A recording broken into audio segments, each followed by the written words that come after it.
Welcome back mga ropa, kwentuhan muna tayo. Pag-usapan natin ng malahilimaw, monster highlights ang ginawa na rin sa bando sa kanyang recent game lamang kontra sa kupunan ng LG Shakers. At dito nga sa game na to mga ropa, talagang highlight reel ang mga ginawa dito na rin sa bando. Para bang NBA player siya kung umere. Multiple slam dunks ang ginawa niya dito sa game na to mga ropa. Talagang nag-showtime siya rin sa bando dito para sa mga nanonood sa loob ng arena. At dito nga sa game na to mga ropa ay kalaban nila ang fellow Pilipino din natin na si Carl Tamayo ng kumunan ng LG Shakers. Solid ang inilaro dito ni Carl Tamayo mga ropa. Talagang binakbak din naman talaga dito ni Carl Tamayo ang kumunan ng Red Boosters mga ropa ni Renz Abando. Ngayon mga ropa, isa-isa at may natin ang nangyari sa game na to sa duelo na Renz Abando versus Carl Tamayo. Ito ang game analysis at breakdown. LG Shakers versus kumunan ng Red Boosters. Simulan na natin to.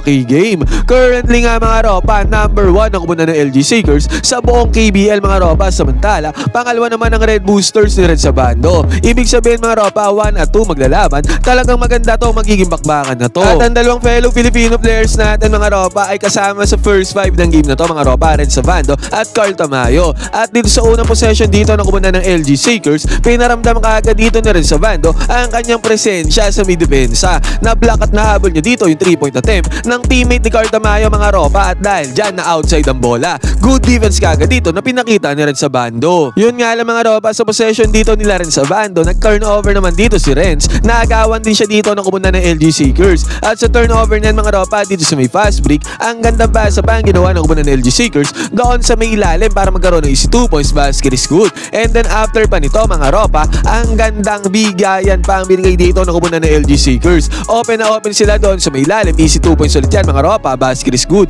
Kaya pagbubukas pa lamang nitong game, nagkaroon kaagad ng 6-0 lead ang kumunan ng LG Shakers. Buti nga mga ropa, kahit papaano sumagot na dito ang kumunan ng Red Boosters. Na-kick out ang bola dito sa may right wing corner 3-pointer. Pumasok ang 3-pointer dito ng kumunan ng Red Boosters, basket is good. At ito na mga ropa, sa pagkakataon na to, again nagparamdam ulit dito si Renz Abando. Binabantayan naman dito ni Carl Tamayo itong si Johnny O'Brien. Umatake dyan si Johnny O'Brien mga ropa, pero hindi niya kinaya dyan ang depensa ni Carl Tamayo. Nakita niyo naman dito si Renz Abando dito sa may top of the key. Pasa niya kay Renz Abando mga ropa, at ang bilis ng first step dito ni Renz Abando, iwan kaagad yung primary defender mga ropa, open lane para kay Renz Abando, pero nakita niya sa ilalim si Carl Tamayo mga ropa. Unfortunate events to para kay Carl Tamayo dahil nasabayan niya dyan si Renz Abando. Pero ang ginawa dito na Renz Abando mga ropa, high flying monstrous dunk against kay Carl Tamayo mga ropa. Na-posterize ni Renz Abando dito ang defense ni Carl Tamayo doon sa may ilalim, doon sa may paint. Bininyagan dito na Renz Abando ang defense ni Carl Tamayo mga ropa para magkaroon kagad ng early showtime, early 2 points, intensity. Sobrang intense kagad ang laban sa dalawang teams na to, number 1 at number 2. Grabe nga ang ginawa dito ni Renz Abando. And then after nito mga ropa, nakatirada ulit dito ang kumunan ng Red Boosters, pero tingnan nga pala muna natin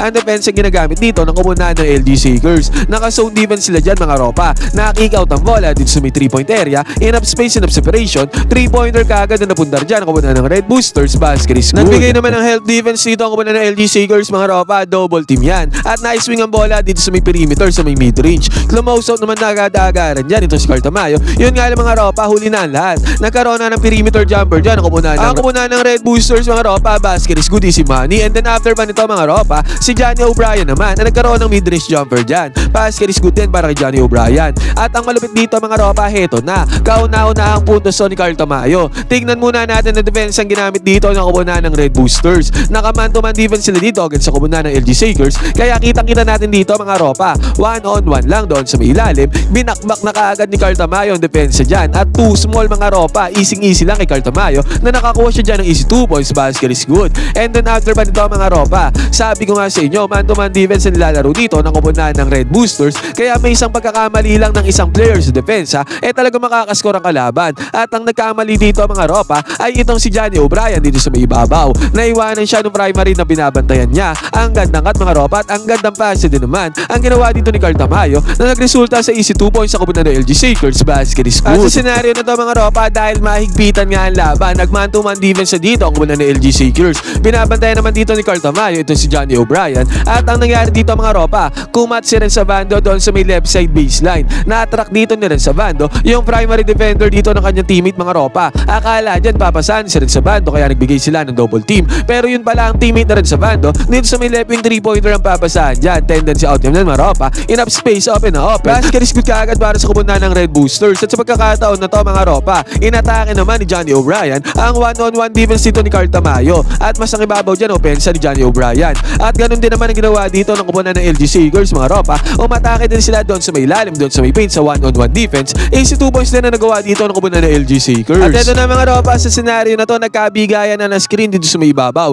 Ginamit yan ni Carl Tamayo mga ropa. Yun nga lang sayang. Mindes ang atake niya dito pero naputbang naman niya ng kanyang teammate. Easy 2 points. And again mga ropa, gumamit ulit ng screen action dito ang kubunan ng LGC Eagles. Ginamitan nila dyan si Renzo Bando mga ropa, pero grabe naman ang recovery sa defense na ginawa dito ni Renzo Bando. Na-block pa niya yung tirada dyan mga ropa kahit naseta na siya dyan ng screen. Another good defense recovery na naman ang ginawa dyan ni Renzo Bando. At sa pagkakataon pa na to mga ropa, again, ang gandang play na naman ang ginawa dito ng Red Boosters. Basta dito sa may baba mga ropa, open na yan. 3-pointer para sa backup center ng kubunan ng Red Boosters. Napareact dito ng kubunan ng Red Boosters ang help defense sa kubunan ng LGC Eagles mga ropa na nagresulta sa pasahan and then nakakuha ng open perimeter jumper dito ang backup center ng kubunan ng Red Boosters. Basket is good. Sa pagkakataon na to mga ropa, lumamang dyan ang Red Boosters. 29-20 ang score. Yun nga lang mga ropa, mabilisan lang. Points in paint ng kubunan ng LGC Eagles na mamayagpag dito sa game na to. 2 points doon sa may ilalim, easy money. Negative naman ng right side corner 3-pointer dito si Renzo Bando mga ropa, pero nagmintis yan. Medyo inalat si Renzo Bando sa mga pagkakataon na to mga ropa dahil sa mintis na yan. Nagkaroon ng fast break ang kubunan ng LGC Eagles is 2 points, basket is good. And then after nito mga ropa, nagkaroon ng penetration ang kubunan ng LGC Eagles open lane mga ropa. Napilitang mag-help defense dito yung backup center ng kubunan ng Red Boosters, kaya ising pasa lang sa center ng kubunan ng LGC Eagles mga ropa. Easy 2 points sa kagad na nagawa dito ng kubunan ng LGC Eagles. At sa pagkakataon na to, nakakuha ng 2 points sa kubunan ng Red Boosters doon sa may ilalim. Kaya still mga ropa, 35-26 pa rin ang score dito. Lamang pa rin ang kubunan ng Red Boosters. Pero dito na mga ropa, tumirada na si Carl Tamayo. Kinuha niya ang bola dito mga ropa, sabay perimeter mid-range jumper. Pasok ang mid-range jumper dyan ni Carl Tamayo. Basket is good. Solid defense pa ang ginawa dito ng Red Boosters mga ropa, dahil sa solid defense na yan. Nag-open up to sa fast break opportunity para sa easy 2 points. Basket is good. Samantala ang LGC Eagles mga ropa ay nagpunta ulit doon sa may ilalim, doon sa import nila mga ropa na long hair. Pinanis dyan si Johnny O'Brien mga ropa para sa 2 points. Pero ang first up na to mga ropa, nang ibabaw dito ang kubunan ng Red Boosters.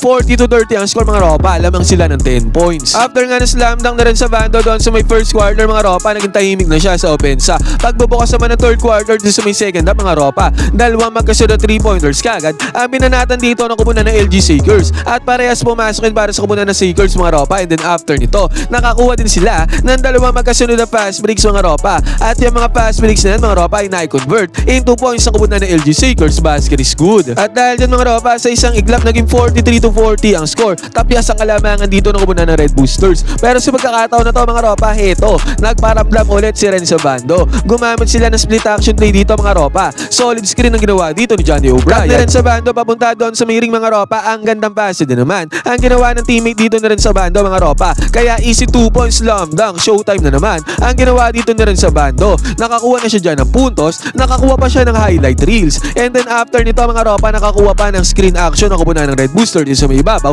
Mid-range jumper yan mga ropa, basket is good. At nagbabadya nga ulit lumayo dito ang kubunan ng Red Boosters mga ropa, pero ang kubunan naman ng Red Boosters dito sa may depensa ay nag-zone defense dito against sa opensa ng kubunan ng LG Seekers. At sa zone defense na yan mga ropa, na-kick outan ng bola si Carl Tamayo dito sa may left side corner. At kitang-kita natin dito mga ropa, open na open si Carl Tamayo dito sa may left side corner 3-pointer. Pasok ka agad ng 3-pointer dyan para kay Carl Tamayo mga ropa. Easy para kay Carl Tamayo. At dito na nga nagsimulang mag-init si Carl Tamayo mga ropa sa pagkakataon na to. And again mga ropa, zone defense pa rin ang binibigay dito ng kubunan ng Red Boosters against sa kubunan ng LG Seekers mga ropa. At dahil dyan, napasahan na naman si Carl Tamayo dito sa may 3-point area. And again mga ropa, pasok na naman ng 3-pointer dyan para kay Carl Tamayo. Dinadali nga ng kubunan ng LG Seekers ang zone defense na ginawa dito ng kubunan ng Red Boosters. And then after pa nito mga ropa, nagkaroon pa ng fast break ang kubunan ng LG Seekers. Ang ganda pa siya naman ang ginawa dito ni Carl Tamayo, simple lang, pero nagresulta yan sa back-to-back 3-pointer sa kubunan ng LG Seekers. Basket is good para sa kanila. Another fast break opportunity na naman na nagkaroon dito para sa kubunan ng LG Seekers mga ropa. Pero dito sa may fast break opportunity na to, Carl Tamayo naghawak ng bola, rin sa Bando bumabantay doon sa may ilalim, doon sa may paint. Nahuli dito ni rin sa Bando ang pass break attempt dito ni Carl Tamayo mga ropa. Easy 2 points na sana to para kay Carl Tamayo. Yun nga lang na-check siya dito ni Red Sabando. Pero sa pagkakataon na to mga ropa na panghawakan na ng kupunan ng LG Seekers sa kalamangan, isang puntos na ang lamang nila dyan mga ropa. At sa pagkakataon na to, still, zone defense pa rin ang ginagamit dito ng kupunan ng Red Boosters. Ang nangyari naman dito, ang gandang cut ang ginawa dito ng teammate ni Carl Tamayo. Easy 2 points kaagad ang kinilabasan yan. And then after nito mga ropa, again, zone defense ulit dito sa may ibabaw. Ang nangyari naman dito, Carl Tamayo, challenge dito yung zone defense, yung depensa sa may ibabaw. Tinirahan niya harap-harapan yan mga ropa at pumasok ang 3-pointer na to para kay Carl Tamayo. Basket is good. And again mga ropa, another possession dito ng kumunan ng LG Seekers. Still, zone defense pa rin ang ginagawa dyan ng kumunan ng Red Boosters. Nagkaroon ng screen dito sa may ibabaw mga ropa, and then dahil sa screen na yan, nag-open up to sa opportunity. Nabasahan yan si Carl Tamayo mga ropa, 3-pointer para kay Carl. Mainit na nga siya sa pagkakataon na to. Basket is good kaagad para kay Carl Tamayo. And then after pa nito mga ropa, nakapasok ulit ng 3-pointer ang kumunan ng LG Seekers dahil nga sa zone defense na ginawa ng kumunan ng Red Boosters. Wala silang adjustment mga ropa, kaya pinaulan na sila ng 3-pointer dito ng LG Seekers. At pagkatapos pa nito mga ropa, si Carl Tamayo ay nagkaroon pa ng fast break opportunity dito. Nakakuha pa ng 2 points dyan si Carl Tamayo dahil din sa fast break opportunity na yan. At sa pagkakataon na to mga ropa, tumataginding na 68-54 na ang score. Yung kaninang naghahabol na LG Seekers ay tinambakan na dito yung hinahabol nila na Red Boosters mga ropa. At sa pagkakataon na yan, dyan na nag-adjust sa depensa ang kumunan ng Red Boosters. Nag-man-to-man defense na sila dito mga ropa. Pero again, dito naman isang pagkakamali lang talaga ng defender sa may man-to-man defense ay makakascore yung binabantayan. At ganun nga nangyari dito mga ropa, easy 2 points na nagawa dito ng teammate ni Carl Tamayo. At dahil dyan napa-timeout dito ang coach ni Red Sabando, 70-54 na ang score. At ang masaklap pa dito para sa kumunan ng Red Boosters mga ropa, after ng timeout, na-swingan ng bola dito si Carl Tamayo. Pumasok kaagad ang right wing 3-pointer dyan ni Carl Tamayo. Sobrang init nga niya mga ropa sa pagkakataon na to dito sa may second half. Sinunog niya dito ang depensa ng kumunan ng Red Boosters mga ropa. At dahil nga dyan napadila na sa celebration itong si Carl Tamayo, grabe, in-outplayed niya dito ang kumunan ng Red Boosters. At dahil nga sa walang adjustment sa depensa ng kumunan ng Red Boosters dito sa may second half mga ropa, doon sa zone defense sila, dito sila natalo mga ropa at eventually, hindi na sila nakahabol agad dun sa may dulo. Natapos ang game ng may 10 puntos sa kalamangan dito ang kumunan ng LG Seekers mga ropa. Tinalo nila ang number 2 na Red Boosters, nila rin sa banda mga ropa, at mas naig dito ang team ni Carl Tamayo na LG Seekers, number 1 sila mga ropa. Solid game by Carl Tamayo mga ropa at solid highlights gameplay naman ang ginawa dito ni rin sa bando. Medyo natahimik siya sa game na to mga ropa. Kokonting puntos sa kanya na score. Na-outplay siya ni Carl Tamayo in terms of offense mga ropa ngayon. Ano masasabi nyo sa game na to ni Carl Tamayo versus rin sa bando? Pwede kayo mag-comment dyan sa baba ng inyong opinion mga ropa. Magkwentuhan tayo.